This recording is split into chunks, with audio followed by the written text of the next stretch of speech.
నమస్తే రమ్మగారు. నమస్తే జయ. రమ్మగారు, దీవెన హ్మ్. పెద్దవాళ్ళు, చిన్నవాళ్ళు దీవిస్తూ ఉంటారు కదా! దాని ఫలితం ఏమన్నా ఉంటుందా? ఎలాంటి ఫలితాలుంటాయి? ఎప్పుడు ఉంటుంది జయ. ఆశీర్వాద బలం అంతా ఇంతా కాదు. మామూలుగా మనం చెప్తాం మీ ఆశీర్వాద బలం వల్ల మేము ఇలా ఇదయ్యామని. గుడ్ విష్, వీడు బాగుండాలి, వీడికి చల్లగా ఉండాలి, వీడు హాయిగా ఉండాలి, వీడు పైకి రావాలి, వీడికి మరింత చదువు రావాలి, వీడి వల్ల వీళ్ళ అమ్మ నాన్న సుఖపడాలి. ఇలాంటివి మనం 1కి 2 సార్లు 3 సార్లు ఎవరి దగ్గరైనా వింటూ ఉంటే మామూలుగా మనం ఏం చెప్పుకుంటాం జయ, మాట చాలా బలమైంది. అది ఇట్లా గాల్లోకి వెళ్ళిందంటే ఇప్పుడు నేను పిలిచా అనుకో, నిన్ను నా వైపు తిరిగేలా చేసేది ఏమిటి? మాటే కదా! కదా. ఒక వ్యక్తిని మన వైపు తిరిగేలా చేస్తుంది. పోనీ వాళ్ళ పేరే తెలియదు, ఏయ్ ఓయ్ అని పిలిచినా 10 మంది చూస్తారు మనకి. అవును. ఈ పదాల వల్ల ఉంది.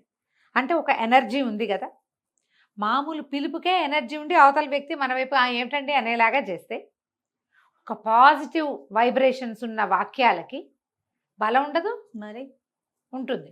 ఇందులో మహదాశీర్వచనాలు కొన్ని ఉంటాయి. పెద్దవాళ్ళు, గొప్పవాళ్ళు, స్థితప్రజ్ఞులు, చాలా పండితులు, బాగా వేదశాస్త్రార్థాలు చదువుకున్న వాళ్ళు, వాళ్ళ ఆశీర్వచనం మరింత పనిచేస్తుంది. ఇక అక్కడి నుంచి మన అంత పెద్దవాళ్ళు లేరు, అంత మహానుభావులు దొరకల. పెద్దవాళ్ళు మన ఇంట్లో వాళ్ళకి ఎప్పుడు మనం బాగుపడాలనే ఉంటుంది. అవును. వాళ్ళ వాళ్ళ దీవెన కూడా మంచి ఫలితాన్ని ఇస్తుంది. ఎప్పుడు ప్రయాణాలకు వెళ్ళేటప్పుడు, ఏదైనా ఊరు వెళ్ళేటప్పుడు, ఏదైనా శుభకార్యం చేసుకునేటప్పుడు తప్పకుండా మనం మరి నార్త్ ఇండియన్స్ లాగా కనపడిన దగ్గర నుంచి పేరేపోనా అని మనం అనం, కానీ అనకపోయినా శుభకార్యాలు అప్పుడప్పుడు తప్పకుండా ఎవరైనా రేర్గా ఒక పెద్ద ఆయన వచ్చారనుకో మన ఇంటికి, ఎప్పుడో వచ్చారు 10 ఏళ్ల క్రితం, మళ్ళీ వచ్చినప్పుడు దండం పెట్టుకొని మనం కూడా పెట్టి వాళ్ళతో కూడా పెట్టిస్తాం. ఈ దీవెన మంచి ఫలితాన్ని ఇస్తుంది. ఈ దీవెన మీద ఒక చందమామ కథ ఉంది చెప్తాను. ఈ చందమామ కథలో ఏం చెప్తారంటే, పూర్వం ఒక రాజుగారు ఉండేవారట.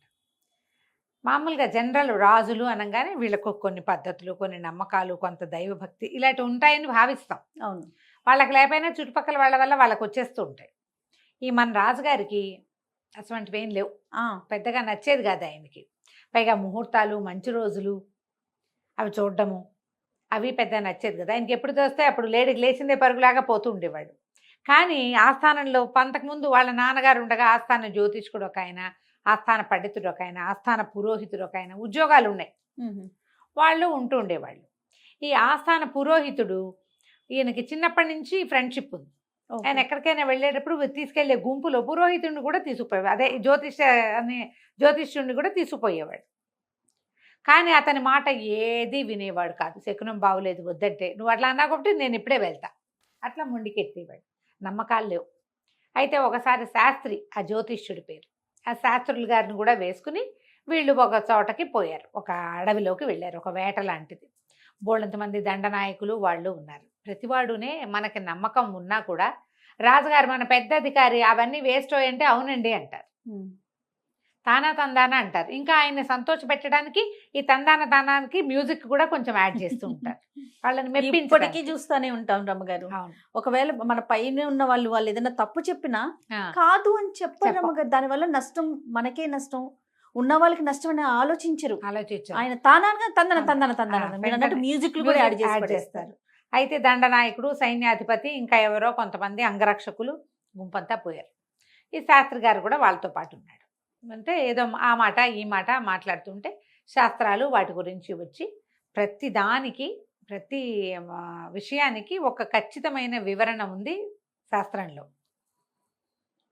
శకునాలు, అవి శకునం ఎదురొచ్చిన మనిషి గురించి, వాళ్ళు వచ్చిన లక్షణాన్ని బట్టి కుడి నుంచి వచ్చారా, ఎడం నుంచి వచ్చారా, బిందె తీసుకొచ్చే మనిషి నిండుగా నీళ్లు ఉండాలా, నీళ్లు లేకుండా ఉండాలా, ఇట్లాంటి వాటి గురించి ఏవో 4 వాక్యాలు ఆయన చెప్పాడు. వీళ్ళంతా వేళాకోళం చేస్తున్నారు, ఊరుకున్నారు. ఊరుకుంటే ఇంతలో ఏమైంది, ఒక పక్షి కుయ్ కుయ్ కుయ్ అని కూస్తూ ఈయన పక్క నుంచి పరిగెత్తుకుంటూ వెళ్ళింది. ఈయన ఆ పక్షికేసి అట్లా చూస్తున్నాడు అనమాట. చూస్తుంటే ఆయన మొహంలో ఒక ఎక్స్ప్రెషన్ కనపడింది వాళ్ళకి, ఒక అయ్యో లాంటి భావన. సరిగ్గా ఆ పక్షి అది ఏ పక్క నుంచి వచ్చిందో ఆ పక్షి వెనక నుంచి ఒక అతను నడుచుకుంటూ వస్తున్నాడు. అది ఇట్లా ఒకవైపు నుంచి వస్తుంది మన వైపుకి, వీళ్ళ పక్కకి వెళ్ళిపోయింది. ఆ పక్షి వచ్చిన దారిలోంచి ఒక మనిషి గడ్డి మోపు పెట్టుకుని వస్తున్నాడు. వాడు ఒక మలుపు తిరిగి రావాలన్నమాట. ఏం చెప్తోందో ఈ పక్షి అని వీళ్ళంతా వేళాకోళంగా అడిగారు. ఏదో లేండి చెప్తే మీకు నచ్చదు కదా అన్నాడు. కాదు చెప్పు. అనేసరికల్లా నా వెనకాల వస్తున్న వాడికి చావు మూడిందని చెప్తుంది. ఓ అనేసరికల్లా అందరూ చూశారు, ఎవరు వస్తున్నారని చూస్తే ఈయన దృష్టి ముందే పడిపోయింది వెనకాల వచ్చే మనిషి. వాడు ఒక పెద్ద గడ్డి మోపుని పట్టుకుని ఉన్నాడు, నెత్తి మీద గడ్డి మోపుని.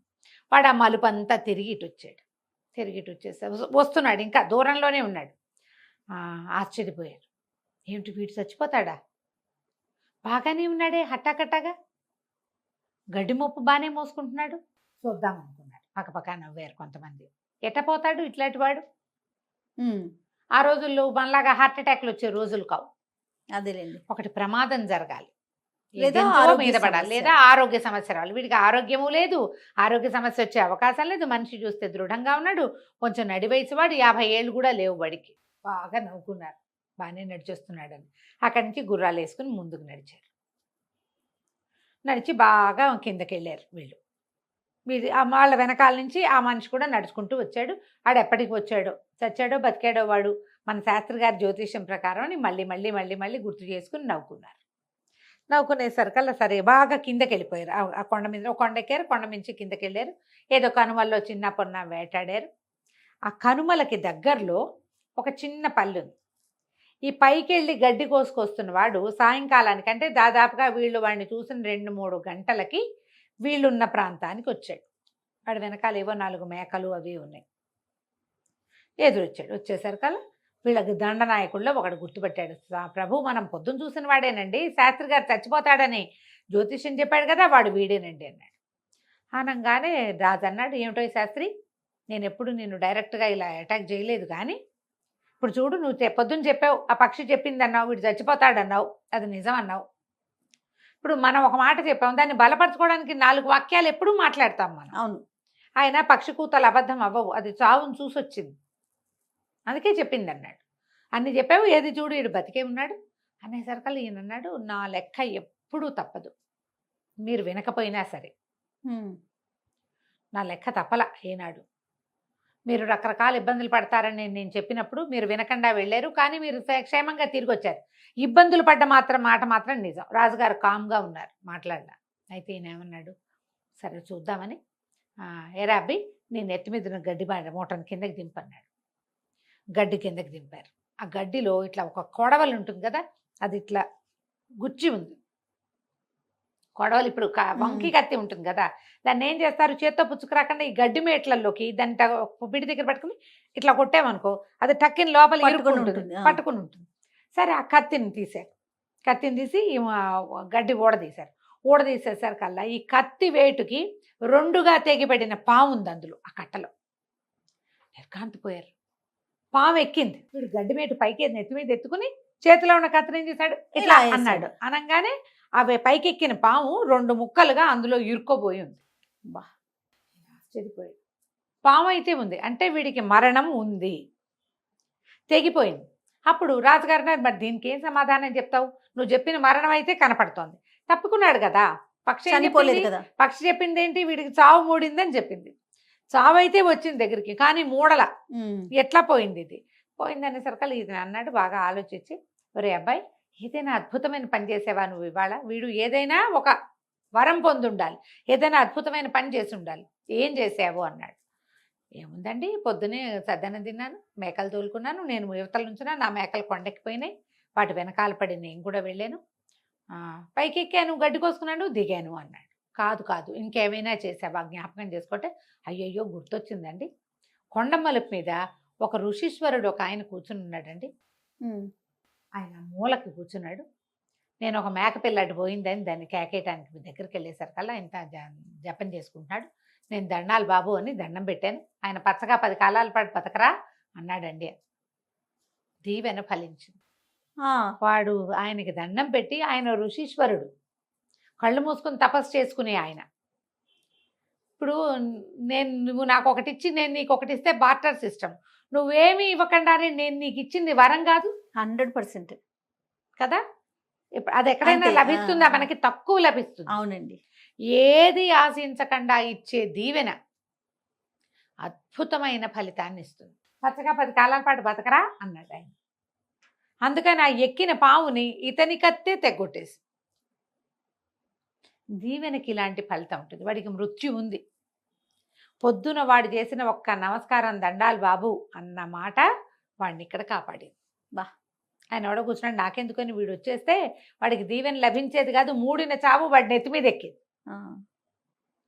రాజు ఆశ్చర్యపోయాడు, ఇంత ఉంటుందా, ఇలా తెలుస్తుందా, అంటే దీవెనకి ఇంత ఫలితం ఉంటుందా.